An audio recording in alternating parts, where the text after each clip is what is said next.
These are some of the most shocking World Championship wins I believe that happened in WWE history. Before I give you guys my picks though, make sure you guys turn on the notifications, like, subscribe, share, comment below, all the above to be updated for uploaded wrestling content videos. If you enjoy wrestling content, we're almost at 12K, so I greatly appreciate the support.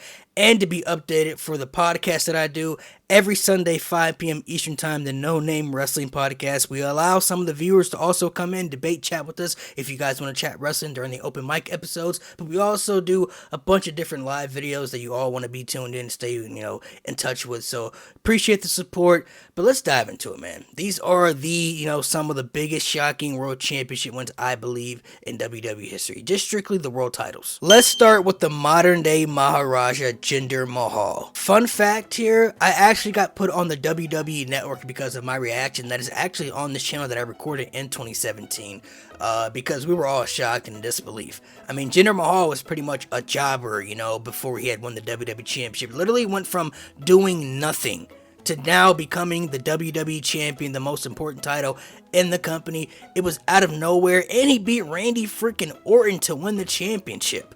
It was pretty much, one of the most random and shocking, WWE Championship wins of all time that honestly is still a head scratcher for a lot of people. The Miz cashing in Money in the Bank in 2010 on Raw. I don't know about a lot of you all, but I thoroughly believed even when The Miz won the Money in the Bank in 2010, I thought he was going to be the first person to cash in and lose, because at the time in 2010, The Miz was still improving, but I didn't really feel like he was on the level to be a WWE Championship type material in the main event levels.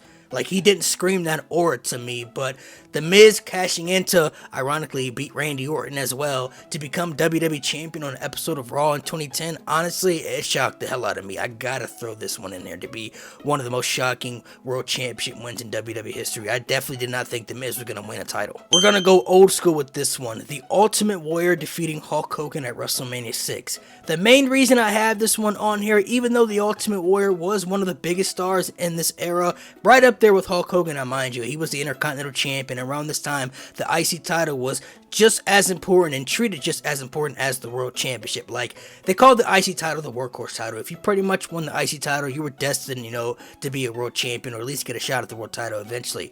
But Hulk Hogan rarely took any L's back in these days. He rarely lost, especially clean in the middle of the ring, in the main events, especially in the main events of WrestleMania.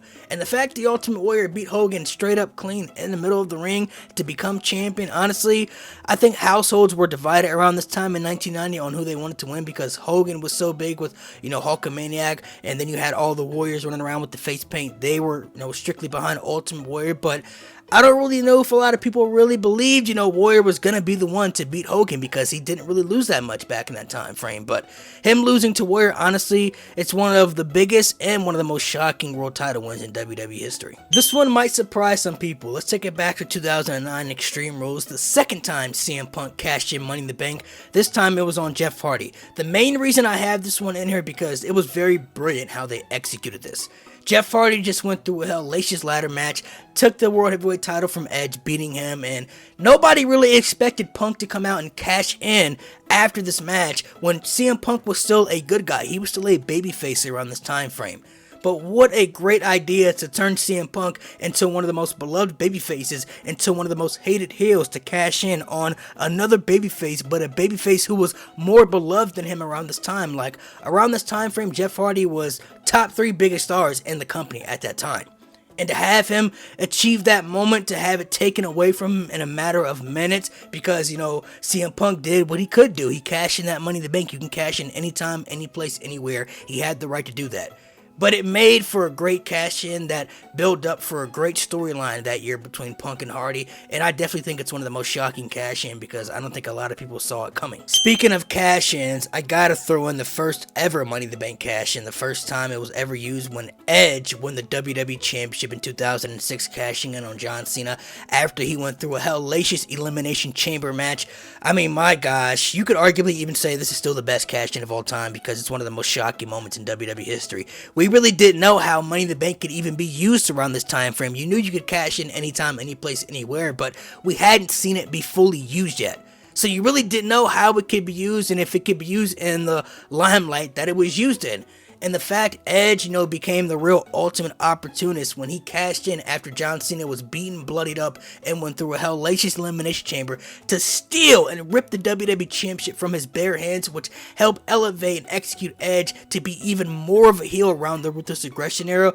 Brilliant stuff, and definitely one of the most shocking WWE Championship wins. I'm going to throw Kevin Owens winning the NXT Championship for the first time, defeating Sami Zayn. Now, some people may not count the NXT title as a world title, but I'm going to count it as a world title since I do think NXT is a third brand, and the NXT title is the main, title within NXT. And the reason I'm throwing this one on here is because Kevin Owens and Sami Zayn, was leading up to their beef and everything. We saw Kevin Owens debut, then turn on Sami Zayn right after Sami Zayn finally, achieved the ultimate goal of becoming NXT champion after being the ultimate underdog, in NXT for so long, coming this close to achieving the ultimate goal. He finally did it, and his best friend turns on him, and it was Sami Zayn's first big major championship defense in a high profile match. So I don't think a lot of people really knew what the outcome was really going to be. Kevin Owens was new to NXT. Could he really lose in a big match? Sami Zayn just won the NXT championship not too long after this, so can he lose the championship already after he chased it for so long and took it?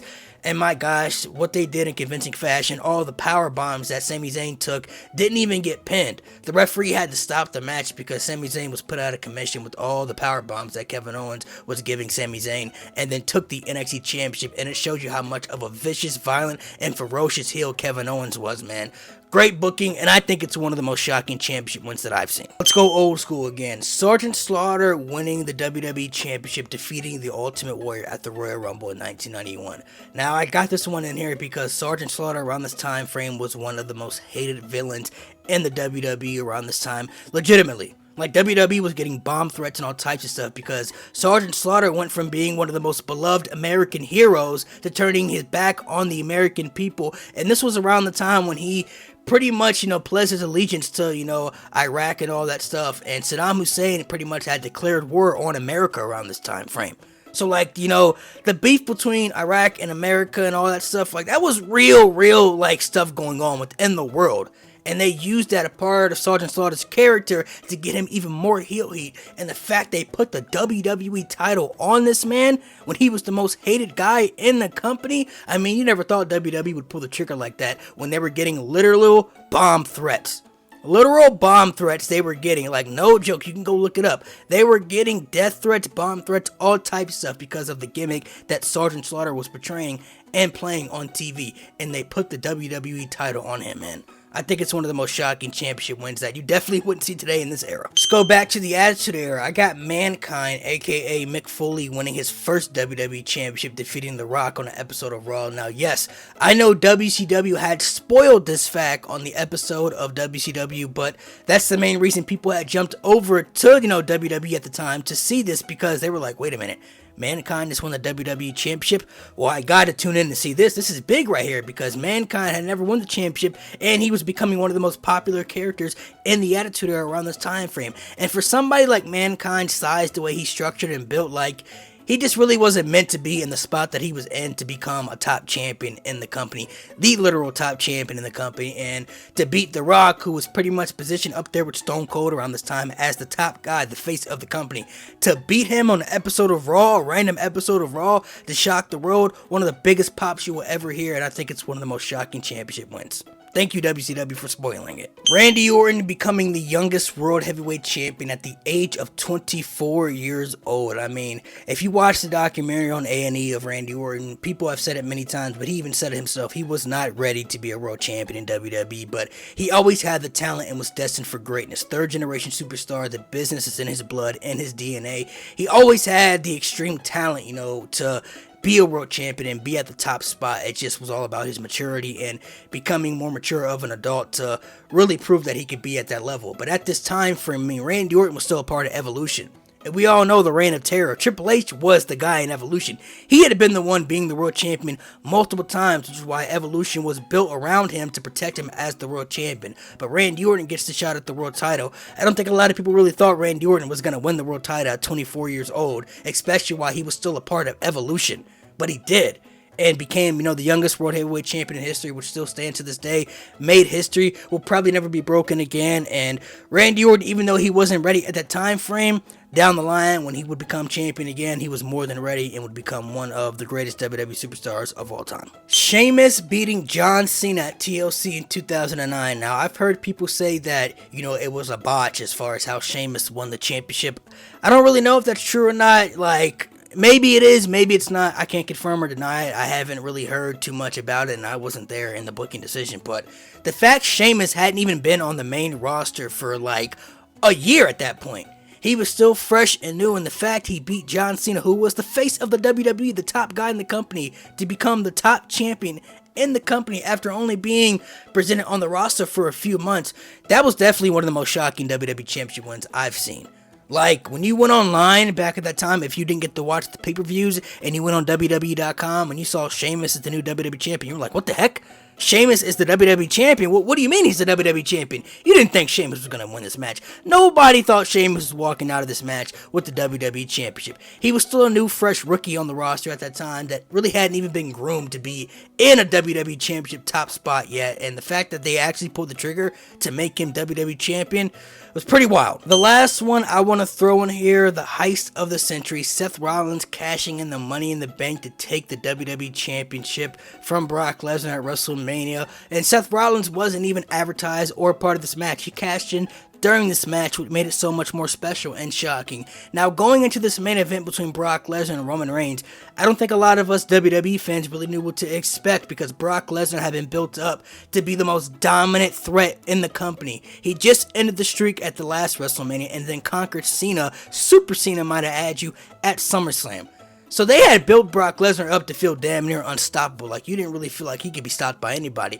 Roman Reigns was coming off the Shield, and they were still trying to groom and present him to be the next top guy by taking baby steps with him, and was starting to kind of get rejected by the fans a little bit. But I don't think a lot of people really felt Roman was believable enough, or really felt like he was a WrestleMania main event material guy to go up in the main event against somebody like Brock Lesnar and beat him. So how do you have the proper ending to this match? They had Seth cash in Money in the Bank. And it was the heist of the century for a reason, because it's one of the biggest moments in WWE history, one of the most shocking championship wins by far. That's my list right there, and I'm sticking with it, man. Those are the most shocking WWE World Title wins, even though I counted NXT in here, but I still count NXT as a third brand, so the NXT title to me counts as a World Title, because that's the big major title you want to achieve when you're in NXT. But some people may digress and disagree. That's fine. But what I want to know from you all, did I miss someone? Did I miss a championship win that should be in here? You let me know in the comment section below. And you could also even throw one that even isn't a world title. Maybe a mid-card championship. Maybe a tag team title. That I missed, a women's championship win that was very shocking. Let me know in the comment section below. But also, make sure you guys turn on the notifications and like, subscribe, share, comment, man. All the above to be updated for future wrestling content on this channel that I post. And to also be updated for the podcast that I'm a part of every Sunday, 5 p.m. Eastern Time Zone, the No Name Wrestling Podcast. We also allow fans to join in, to debate with us, to conversate with us. Sometimes our viewers want to come in and chat wrestling with us. We allow that on this platform. We allow that on this channel, sometimes on the open mic episodes, so be on the lookout for that. Appreciate the support. We're almost at 12K. And let me know in the comment section if I missed somebody that should be on here, and I greatly appreciate the support. Make sure you guys subscribe. Don't forget to tune in for more future videos. More to come.